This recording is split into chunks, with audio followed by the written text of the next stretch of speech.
On this edition of The Best Times, we explore the rise in senior entrepreneurs. We'll tell you about a card game that might improve your mental sharpness. And you'll learn about the syndrome that has been called the silent killer.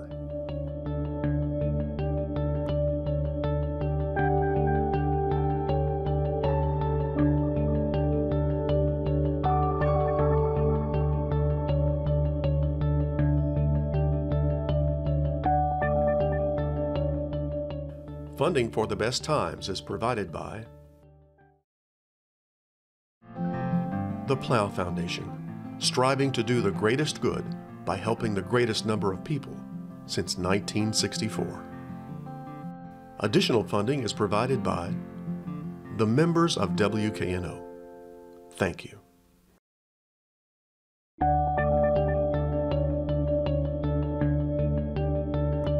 Hello, I'm Chris Hardaway. Welcome to this edition of The Best Times, a series that looks at life after 50. It's often been said that small businesses are the foundation of the American economy. Well, you might be surprised to learn that more than half of small business owners in the United States are age 50 or older. For some people, it's a chance to be their own boss for the first time in their lives. For others, it may be their only option when they're forced out of their career. But what does it take to start a business after age 50? And what are the keys to success? Let's find out by asking some senior entrepreneurs.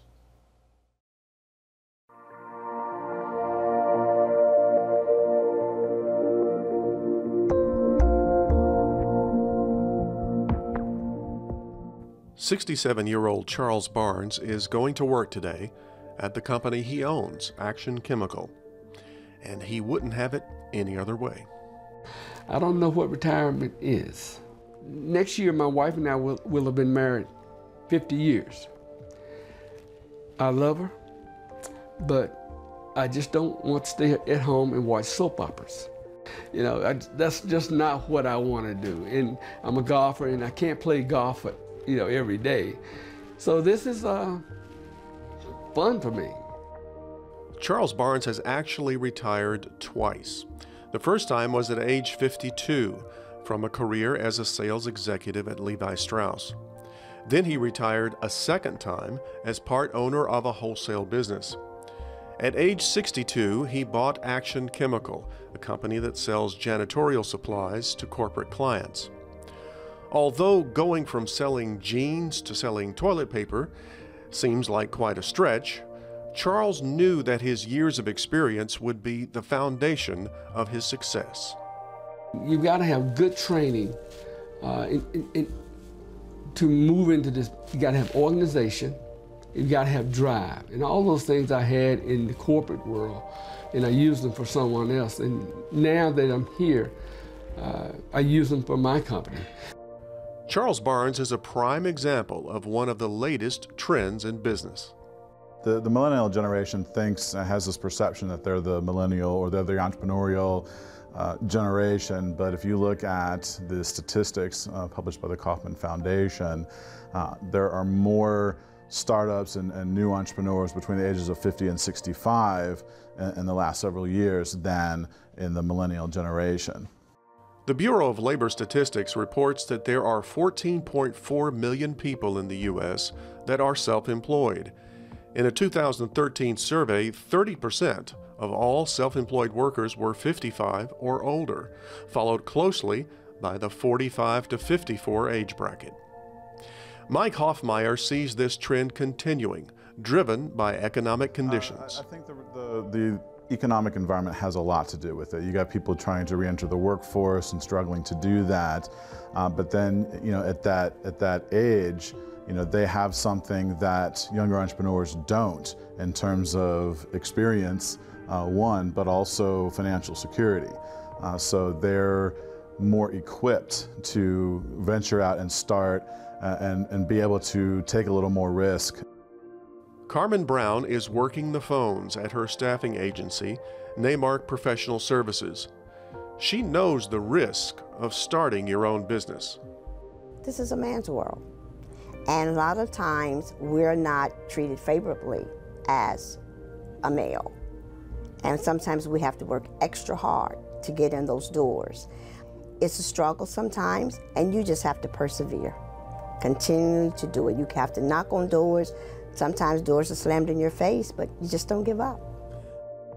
Like Charles Barnes, Carmen Brown used her 20 years of experience managing the customer service department at IBM to start her own staffing company.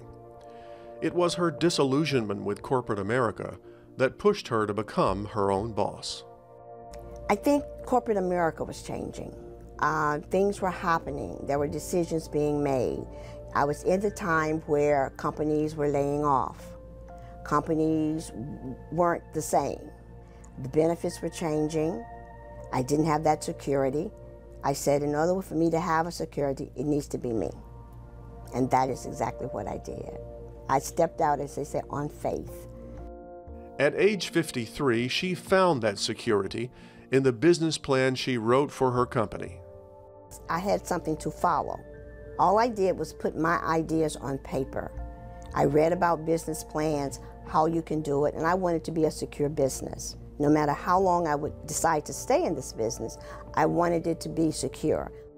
As Mike Hoffmeyer points out, the lack of a good business plan is one of the biggest mistakes entrepreneurs can make.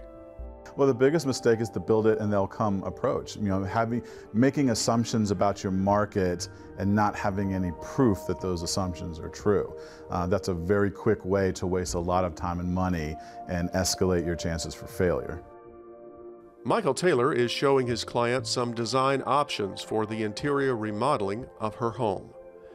His 6-year-old design firm was born out of necessity because his successful career in data acquisition at a Fortune 500 company came to an abrupt end when he was laid off. As soon as I walked into the door, my boss grabbed me and took me to a room with personnel, and I was escorted off the property.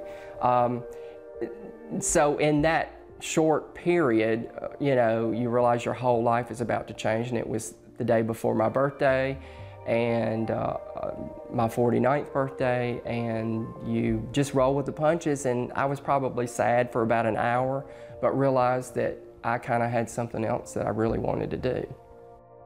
That something else was interior design. Michael had been doing freelance design work on the side for over a decade, so he decided to put his creative talents to work full-time. So I've been doing it full-time for 6 years. Don't make near the money that I made before, but that's not the most important thing in life. I mean, yeah, you have to have money to pay your bills and that kind of thing, but it's not the most important thing in life for me, so I'm sure it's more important for others. But for me, it was more important after working in a company for 25 years that, I wanted to do something that would make me happy. Michael has combined his experience and his existing client base with his passion for design to grow his own business. As Mike Hoffmeyer points out, passion is one of the key characteristics of entrepreneurs. You've got to be deeply passionate about what it is that you're doing, because entrepreneurship is a tough road. It is not a piece of cake. It's very often described as a roller coaster, where 1 week you're on an emotional high and the next week the entire world's falling apart, and that repeats over and over for the first couple of years you're in business. So that passion and that drive is what gets you through those low points. All three of these over 50 business owners have combined the key elements that senior entrepreneurs need to succeed. They've built a business on their experience, they've made a business plan, and they have a passion for their work. Many people dream of being their own boss, but what is it really like when you're over 50? Absolutely wonderful. It's like, I know what I want to do. I really don't have to report to anyone but myself. My partner and I work very well together, and I'm helping my employees and I'm helping myself. There's no comparison with what I did before and what I do now. Even though I could work 80 hours a week now, it's what I want to do and what I'm passionate about. 62 years old, and look, I just signed a 5-year contract for a new facility. Am I nuts? If you're thinking about starting a business, here are a few questions to ask yourself. In your experience, which of your previous jobs made you happiest and why? What one thing do you do better than most people in your profession? And what personality traits have helped you succeed in your career? Take a look at your skills. What are your professional skills? What non-professional skills do you have? And what are you good at? And lastly, what are your passions? What activities do you enjoy the most? What activity would you try if you knew you couldn't fail? And what do you enjoy teaching others? You know, there's this concept of head plus heart equals hustle. There's an organization called Echoing Green that proposes this as the key to happiness, you know, professional happiness. And that's taking, you know, the assets, the knowledge, everything you have in your head, and, you know, evaluating what's in your heart, what you're passionate about, what interests you, and all of that. And where those overlap, that's where you should go professionally. And it's no different for a startup. My thing is I have fun doing what I'm doing. And if there is no fun along with working, I don't think you should go into the business. If you're ready to be your own boss, you can find small business startup information on the website of the U.S. Small Business Administration or at your local Chamber of Commerce.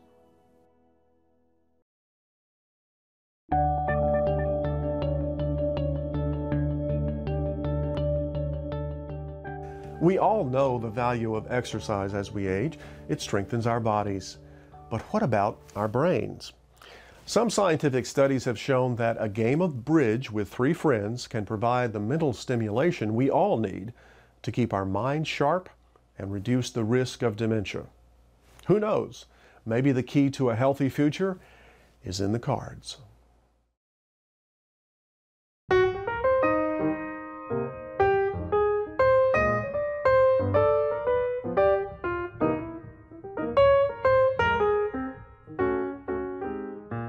It's not unusual to see people playing cards in a casino, but this isn't the casino floor, and the game isn't poker, it's bridge.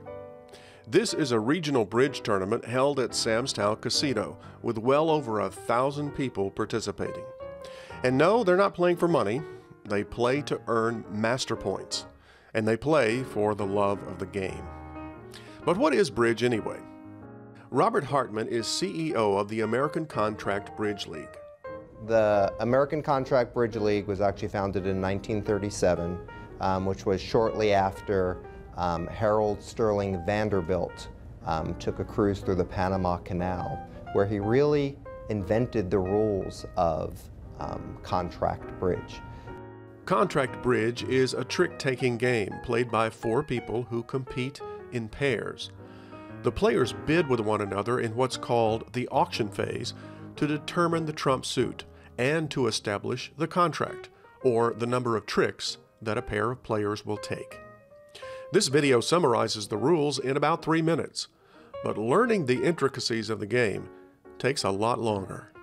Bridge only has 15 different terms. The numbers 1 through 7, the word pass, the word double, the word redouble, and the 4 suits. It's all the terminology there is, 15 words, which is really simple, right, when you think of it that way. However, as you get into bidding systems and knowing the 13 cards that are in the other people's hands, it gets much more complex. So the rules are simple, but the endeavor or the pursuit of the game could be quite adventurous. And that's why so many people are fascinated by the game, is because you never really truly master it. You're always learning it. Every hand, I played last night, every hand you play is a new adventure because there are 365 billion different hand combinations. This is the Tuesday night Bridge Club meeting at the Racket Club in East Memphis. This club is one of over 3,200 clubs nationwide. The American Contract Bridge League estimates over 25 million households play bridge regularly. But during the heyday of bridge in the 1940s, 44% of all U.S. households played bridge. The game was popular among all ages and was a big hit on college campuses in the 50s. There was even a television show seen on ABC from 1959 to 1964, featuring Charles Gorin, one of the biggest bridge personalities of all time. Viewers sat in on games featuring such celebrity players as Chico Marx. But today the game is trying to regain the popularity of the past.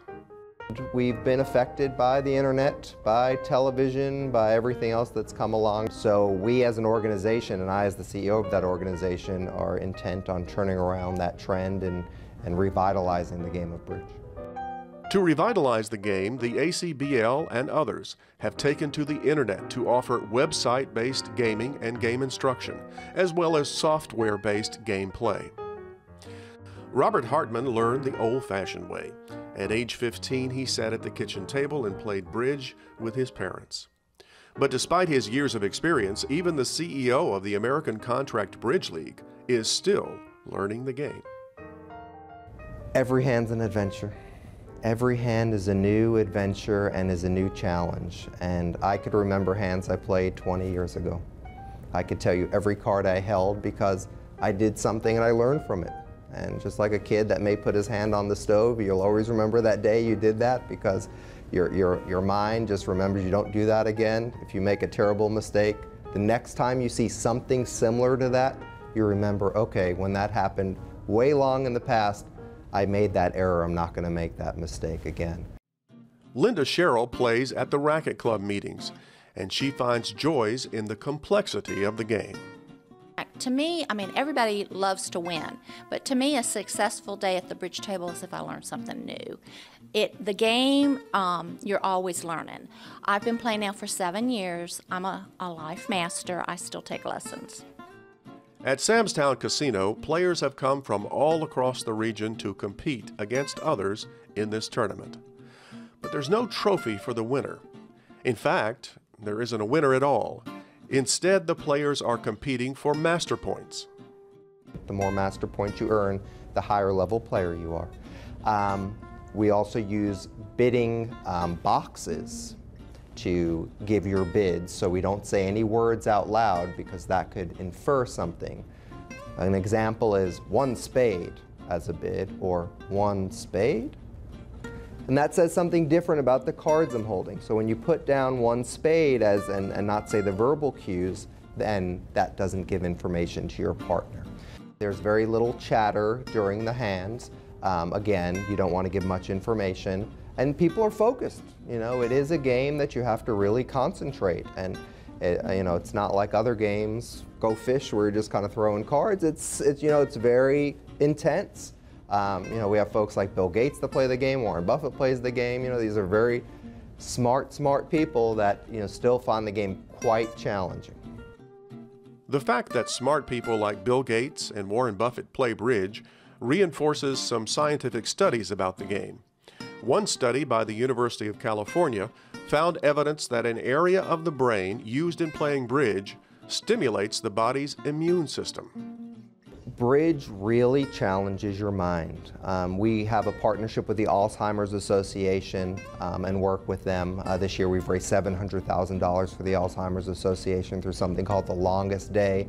And those folks even recognize that playing bridge is a key to healthy aging, both from the mental aspect. As I mentioned, there are 365 billion hands, so it's a constant puzzle. You're doing puzzle after puzzle. In the English language, there's only 1 million words. So when you do a crossword puzzle, your brain is stretched this far. When you play bridge, your brain is stretched that far. Beyond keeping your mind sharp, bridge offers an important benefit to older players: socialization. So when you go to a bridge club, you're getting out of the house, you're meeting with people, which the Alzheimer's Association says is also a key to warding off dementia. So we provide 2 of the key elements that you need to ward off Alzheimer's: the social aspect and the mental aspect. So bridge is unique in that way. In a world consumed by video games, bridge may seem like an anachronism. But for Robert Hartman and millions of other players, bridge is a fascinating pastime that can last a lifetime. It's the most amazing game you'll ever play. It may take a little while to learn. You have to be patient because you're not going to learn it in an hour or in an afternoon. But once you learn the game, it's always intriguing. It never gets old.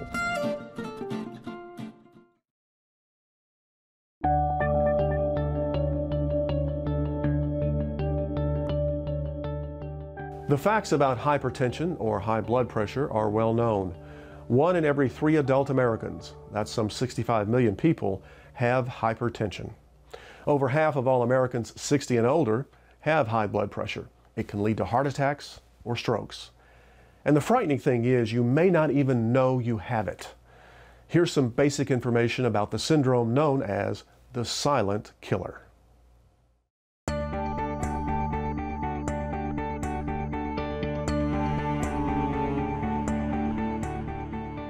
What is hypertension? Hypertension is a syndrome where the heart really has to work against pressure that's developed in the vessels, and it becomes harder and harder for the heart to work because the vessels themselves are increasing their internal pressure.